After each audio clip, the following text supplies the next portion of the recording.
Section 2.3 just goes over more examples and gives problems that are a little bit more complex, a little more complicated than what we saw in sections 2.1 and 2.2.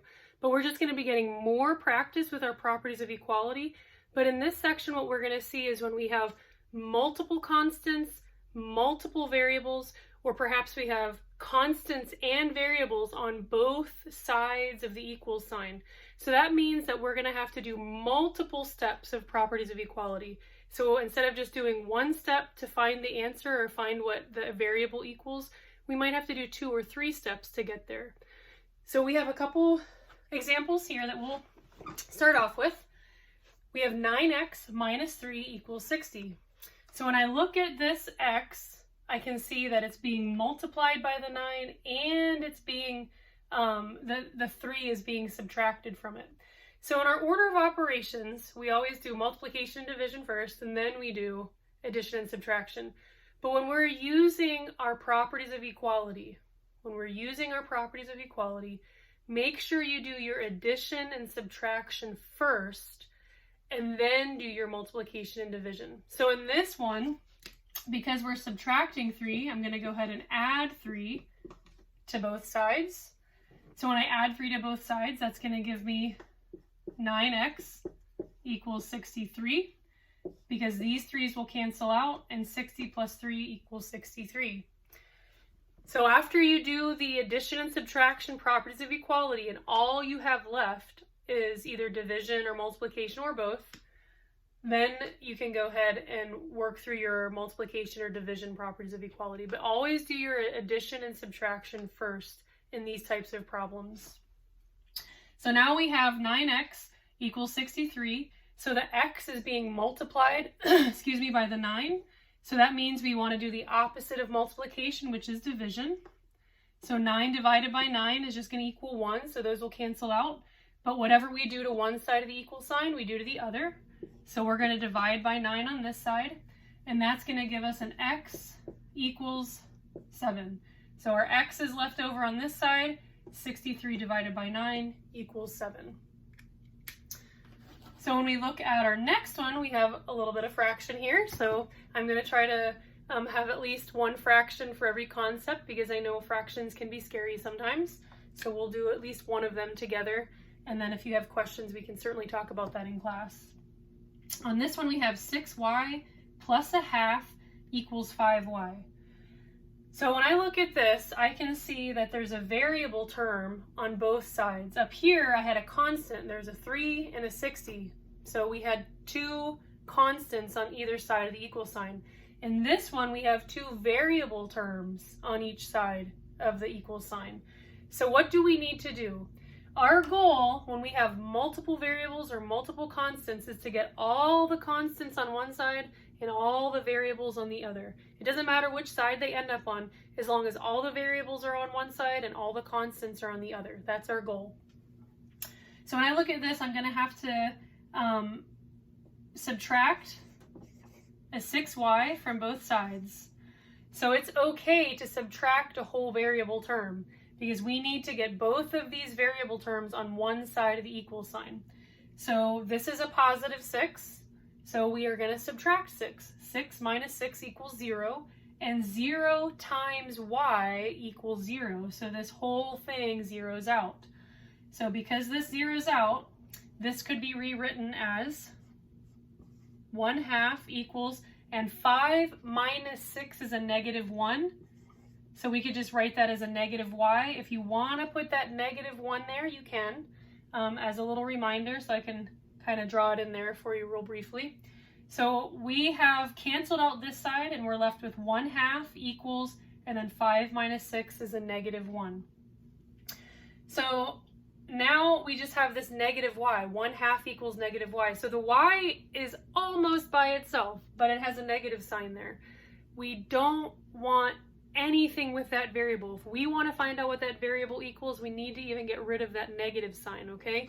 So basically what we're going to do here with this 1/2 equals negative y, a lot of people can just conceptualize this and see that if a negative y equals 1/2, then a y would equal a negative 1/2. You just take the opposites. But the mathematical reason for that, since this is a -1 here, we would divide by a -1 on both sides. So a -1 divided by a -1 just equals a +1. So those negatives will cancel out. But then you would have to divide by a -1 over here. So 1/2 divided by a -1 would just equal a -1/2. So in this instance, we're going to have a y equals a -1/2. In our next problem, this is a nice example of having a variable on each side and a constant on each side. So we're going to have to do two properties of equality here. We're going to have to take two steps. So the first step is going to get the constants on one side. The second step will get all the variables on the other side. And then we can go ahead and solve for the variable. Okay, so I always like to start with my variable terms, and this is not something that you have to do, but I like to start with my variable terms, and I like to keep my variable terms positive if possible. So down here, it was just easier to subtract the 6y from both sides. It gave me a negative variable, and so sometimes that's going to happen, but I like to, if possible, if it's easy, to keep my variable terms positive, because then I don't have to multiply by a negative at the very end. Okay, so if I have a 7s here and a 4s here, I'm going to go ahead and subtract the 4s from both sides, because if I subtracted the 7s from both sides, I would end up with a -3s, and like I said, I don't like to have negatives with my variables. It just makes it a little bit simpler, but again, it doesn't matter. You can subtract 4s from both sides, or you can subtract 7s from both sides. You could start with the constants. So it doesn't matter what order you're doing your addition and subtraction properties of equality in, just as long as that you're doing them correctly. So it doesn't matter the order. Okay, so I'm going to go ahead and subtract 4s from both sides. So the 4s's on the right are going to cancel out. And I could rewrite this as 7 minus 4 is 3, s plus 12 equals 5. And then now that the s's are all on one side, I need to go ahead and subtract 12 from both sides so that I can get all my constants on the other side. Because again, our goal is to get our constants on one side and our variables on another. So these 12s are going to cancel out. So I'm going to have 3s equals, and then 5 minus 12 is a -7. Are we done yet? We have to do one more property of equality. We're going to use our division property of equality, because this s is not by itself yet. It still has a 3 with it. It's being multiplied by a 3.